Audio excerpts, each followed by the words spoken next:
Hello and welcome to today's Live Better class.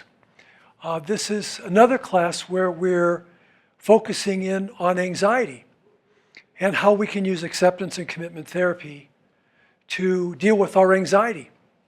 And of course, what we're talking about in terms of dealing with anxiety, what we're really talking about is how can we have a good life? How can we have a vital life? How can we be truly alive? Now, for those of us who have suffered with anxiety, and we found that with our anxiety, our lives have gotten smaller and smaller and smaller, and that it's been our anxiety that's been making the decisions about I can't do this, I can't do this, I can't go there, I can't go here, where our anxiety crushes in upon us, and we get trapped in a smaller and smaller life. In using acceptance and commitment therapy to effectively deal with our anxiety, what we're talking about then is expanding our life so that we have a truly great life based on the values and the kind of life that we want to live. So what we're talking about here then is the way out of that trap is A, for act, accept what is. So rather than struggle against what is, either what's going on outside of me or struggling with what's going on inside of me, we surrender to it, we accept it, and we say, okay, let it be. I accept what is as it is. The C is to choose and commit to our values. Choose, to take responsibility to say what's really important to me and which values am I prioritizing, and I'm choosing to say, I'm going to do that. And then we make a commitment to living that value. And of course, the commitment is not made in a vacuum. With a true commitment, T, we take action. So we take action. We do Nike therapy. So even when we feel maybe really constricted and even overwhelmed with anxiety, we still go ahead and take that step. We do Nike therapy, and we get out and we take action on our values. And again, I know it's not easy when we're being choked by our anxiety to take that action, so I don't mean to make it sound like it's easy. No, it can be very difficult. But we take that action. We do Nike therapy because we say, you know what? I only have one life and I want to live my life, and I don't want my anxiety making my decision. I want to make my decision about what my life is about. So we accept, we choose and commit, and we take action. Those are some of the things that Dr. Kelly Wilson, in his interview that we're going to be watching today, will be talking about. Kelly was my guest on my television show, New Skills for Living, which appeared on the local ABC affiliate. And Kelly will be talking about this. He has written a book, When Things Might Go Terribly, Horribly Wrong. Some of the things that it's important for us to consider when we think about things might go terribly, horribly wrong. Where does that come from? Well, we would know that that would come from the pair of glasses that we're wearing and maybe some core beliefs that we've had from the time that we were teenagers or maybe even the time that we were just little children. Certain beliefs, certain ways of looking at the world where the Dr. David Burns talked about common self-defeating beliefs. Beliefs like perfectionism, that I have to be perfect or I can't make a mistake, or everybody has to think that I'm just wonderful. Or we might have a mistaken belief that I need everyone's love or approval, or I have to be loved entirely by everyone, or I always have to be in love with somebody. Or maybe we're submissive or we're dependent, and we believe I can't be assertive, I can't say what's true for me. I need to find out what this person believes is important, and I need to live the way they want me to live. Or rather, maybe sometimes we go through life demanding things of everyone else, and we have a core belief that everyone is supposed to behave the way we want them to behave, and if they don't behave that way, we become very anxious. Or maybe we have what's called like that anxious perspective in life. We have emotional perfectionism that says, I'm always supposed to be happy, I'm always supposed to be in control. Or there are, of course, other beliefs that Dr. David Burns has talked about, and I believe this will be included in a review for you. But it's important as you listen to me and as you listen to Dr. Wilson today, that you, and afterwards, of course, as well, that you, in being mindful, say to yourself, what is causing rise for this anxiety? In being mindful, we acknowledge, I'm very anxious. Now we ask ourselves, what is that all about? What is the cause of this? And then next we say, what do I want to do about it? What do I want to do with this anxiety talking to me? Now, of course, sometimes we want to listen to our anxiety and do what it says. Like, this is a dangerous situation. This is not a good person to be with.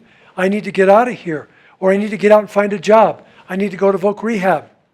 I need to start getting more sleep. I need to eat healthier. Anxiety may be telling us that, and we want to listen to that.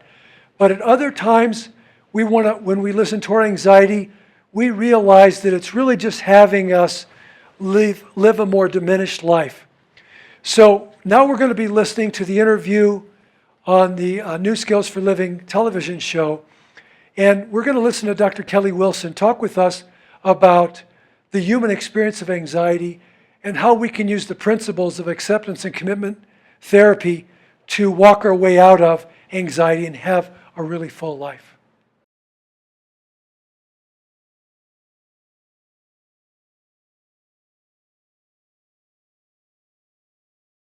Hello and welcome to New Skills for Living, a show dedicated to healing and wholeness in our community. If you felt troubled or trapped or overwhelmed by anxiety, you'll want to watch our show today. We have an expert guest, Dr. Kelly Wilson, here to talk with us about anxiety and how we can work our way through that. Dr. Wilson is a professor at the University of Mississippi. He travels the whole world teaching people how acceptance and commitment therapy can make a difference in their lives. And he is the co-author of this wonderful book, Things Might Go Terribly, Horribly Wrong. Kelly, it's so good to have you here and New Skills for Living to share your wisdom with us. Thank you for being here. Well, it's a pleasure to be here, Tom. All right, Kelly. So Kelly, being a psychologist and being the author of this book on anxiety, the first thing I want to ask you is, when you're talking about anxiety, what do you mean? Well, if you speak to medical doctors or psychologists, very often they'll take anxiety and divide it up into lots of different varieties. So, people who are anxious and afraid when they're in the presence of snakes or small spaces, and then, people who feel anxious unless they wash their hands many, many times a day.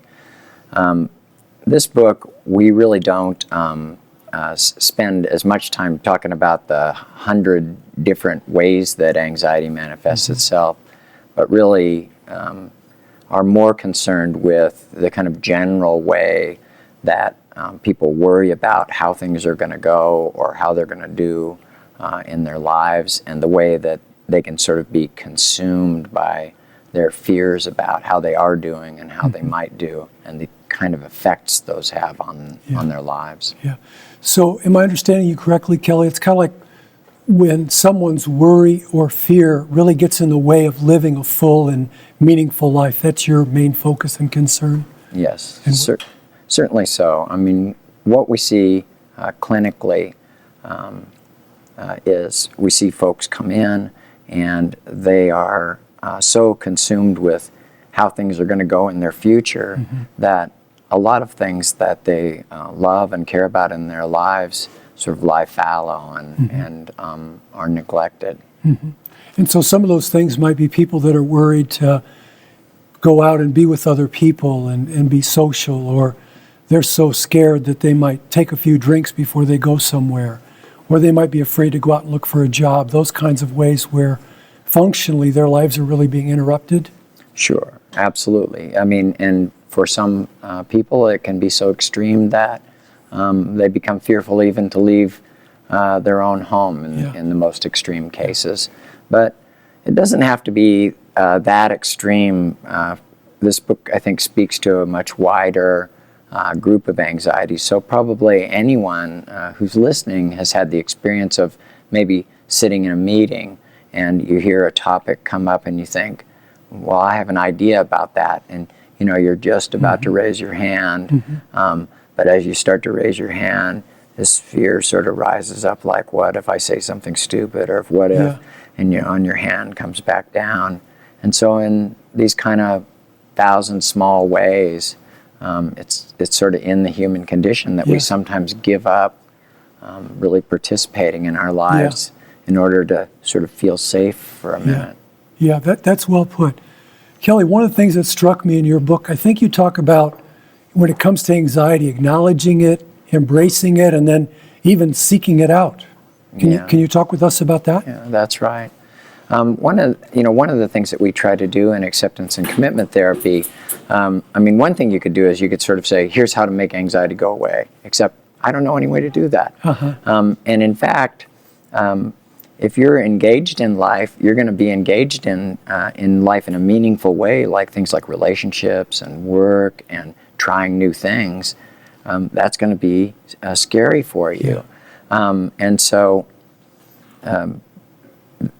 this business of acceptance or even seeking out anxiety, it's not sort of for its own sake. But when we sort of tuck ourselves in to protect ourselves from that anxiety, we very often cut ourselves off from the most meaningful kinds of directions we could take in life. So the seeking out of anxiety in life in this book is always in the service of you taking your life in a direction that you could really care about. Yeah, so really saying yes to life and not letting our fears and anxieties hold us back, huh? Yeah, there's a story that is told sometimes about a German aristocrat in a war standing up as the shells are falling around him, and he says to this Jewish doctor who's kind of crouched down, he says, this shows the superiority and fearlessness of the German aristocrat. And the Jewish doctor says to him, he says, no, he says, no, it shows the superiority of my people, he says, because if you were half as afraid as me, you would have run away long ago. And I think there's something to that story, that courage isn't about not having fear. That courage is about walking with fear towards things that you care about. Yeah, well put, Kelly. And so this is just the beginning, and we have 3 more segments. We're going to continue with Dr. Wilson, the author of this book. We'll see you right after this brief break.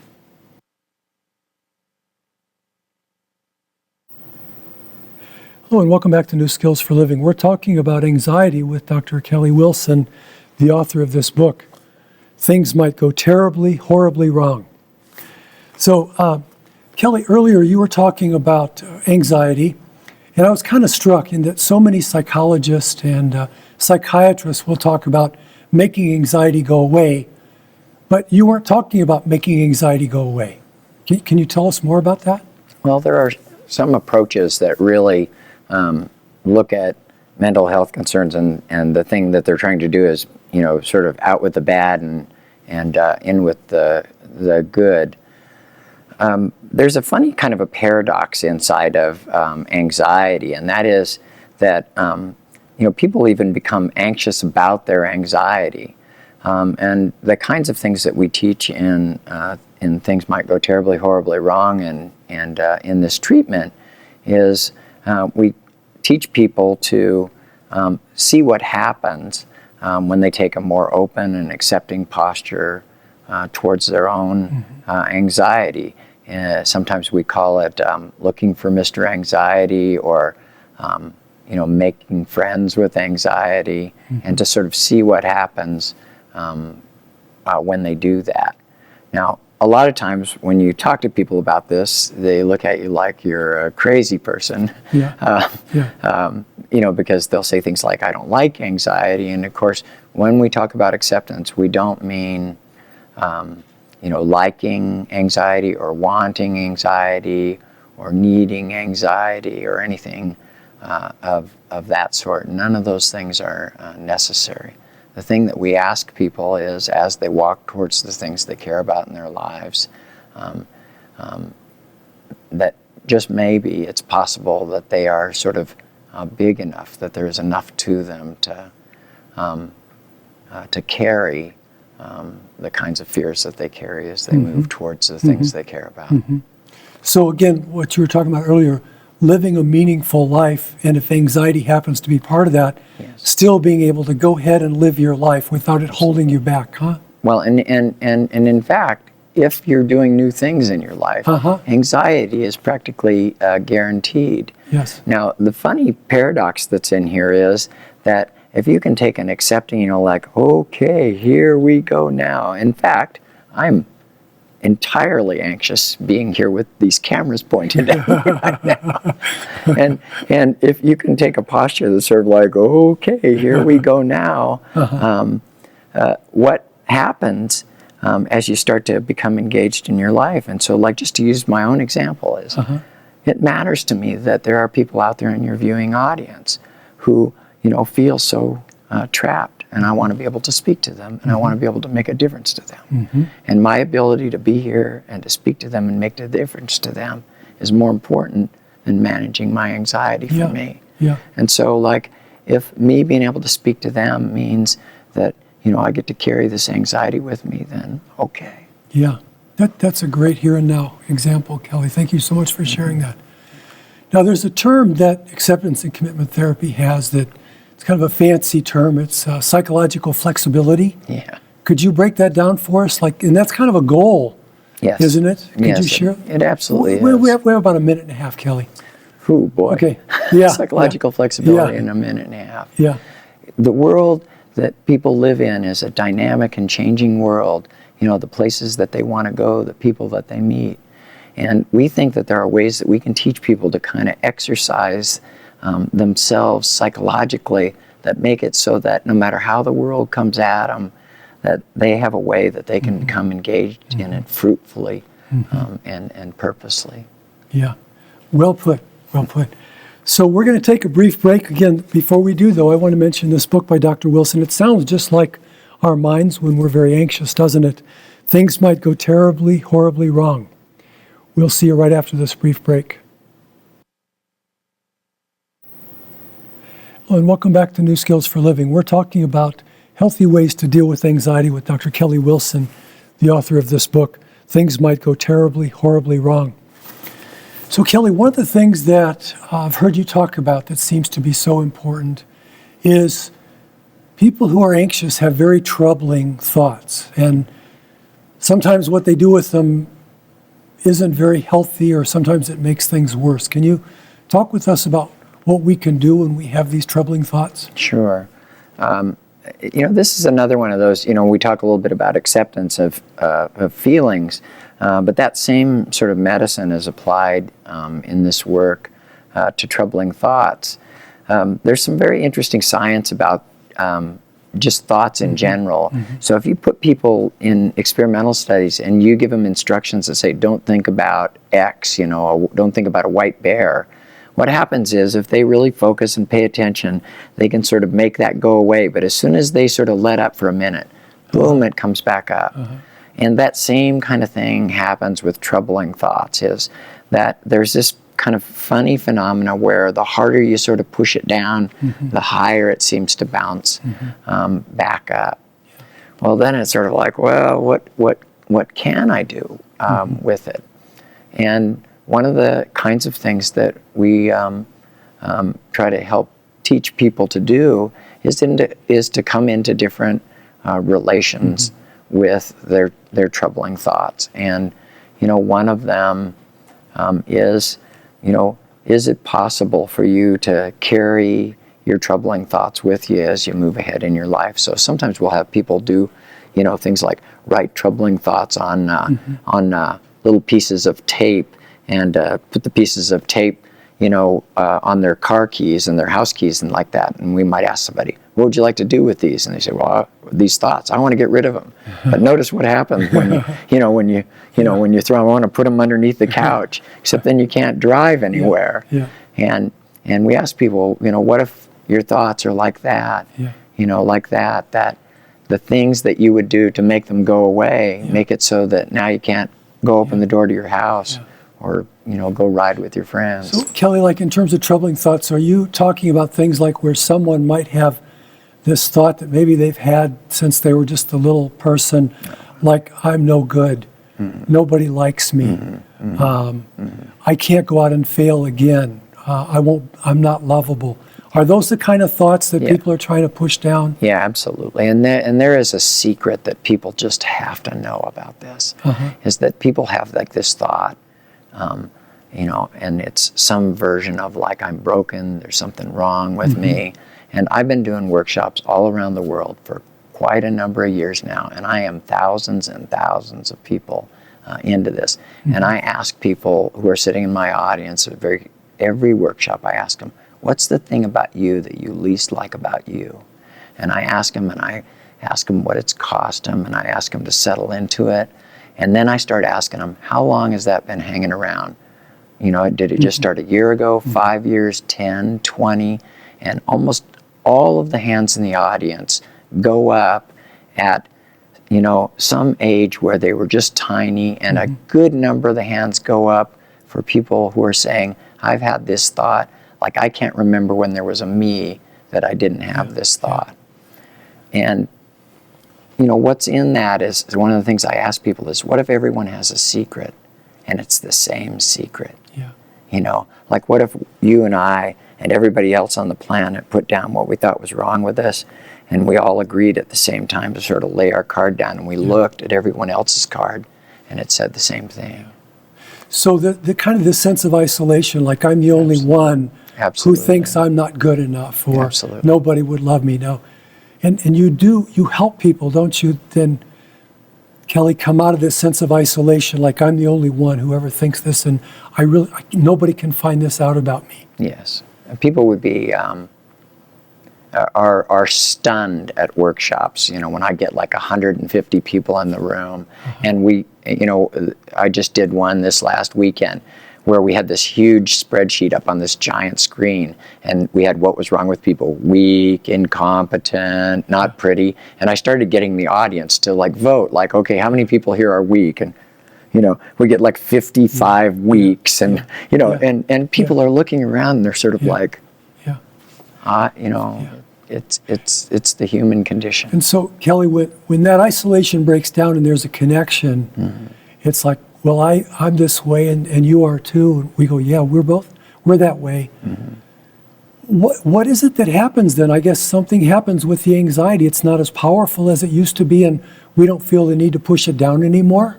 Yeah, if it is not something that, distinguishes us as somehow sort of uniquely broken in this world.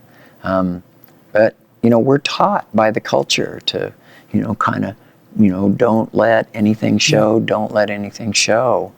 Be strong, be tough. Yeah. And inside of that, we build an isolation in the culture. Yeah. We really do. Yeah. Well, we have one more segment with Dr. Kelly Wilson. He will continue to share his wisdom with us. We'll see you right after this brief break.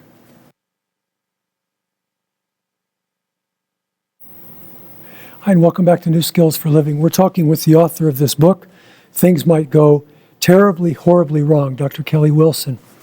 And Kelly, one of the key concepts that I've heard you talk about is the importance of values and then also of committed action. Can you share with us about that, please? Sure.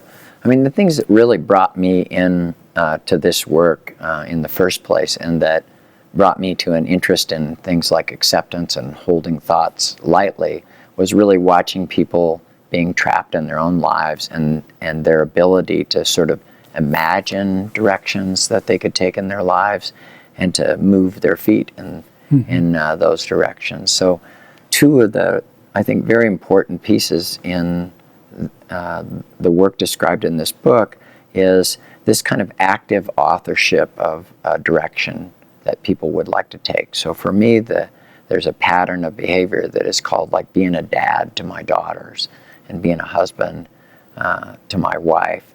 And the committed action piece sometimes in the culture is understood as like promises about the future. And we really mean something very different in committed action, by committed action inside of this. Committed action is sort of like this, like if the direction that I have, like true north, is headed towards this pattern of behavior of being a father to my daughters, what will happen to me in my life is that I'll find myself sort of veering off this way or veering off that way. And in fact, anxiety will tell you, go left, go right, when the compass heading is this way. And in spite of your best intentions, not if, but when, you will find yourself turned this way. And so when you find yourself turned away from your values, commitment inside of ACT is this gentle return to that pattern. Now, for some people, this is going to be a very hard thing to do. And what I really, beg people to do is to just take the tiniest, smallest actions that they can find that are consistent with that. And so it might just be walking by your own child and running your fingers through their hair. It might be a 1-minute phone call. It might be, just the smallest sort of action. And the importance, when I teach people this, I always tell them, think small. The culture's out there telling people, think big. I'm telling people, think small. And that's because, there's a funny effect that people get when they make even the tiniest steps that are in the direction that they care about. Commitment inside of this model is found right inside of that return. And so you are in the commitment the moment that you run your fingers through your child's hair. The moment that you acknowledge your wife for making you that nice dinner. You are in the midst of committed action. And so, Kelly, am I hearing you correctly? What I hear you talking about is that line from Shakespeare, to thine own self be true. To know what our values are and then do our best one day at a time to be true to those values. Yes. Now, the funny thing is that sometimes people get anxious about, is this really my value, or am I really doing that, or am I doing as much as I could be doing? And while they're busy doing that, they'll be off their value. Because their value isn't worrying about their values. And the solution inside of ACT for that is breathe and see if you can put your hands on one small thing that is in that direction you care about. Kelly, in this, we just have a half a minute, okay?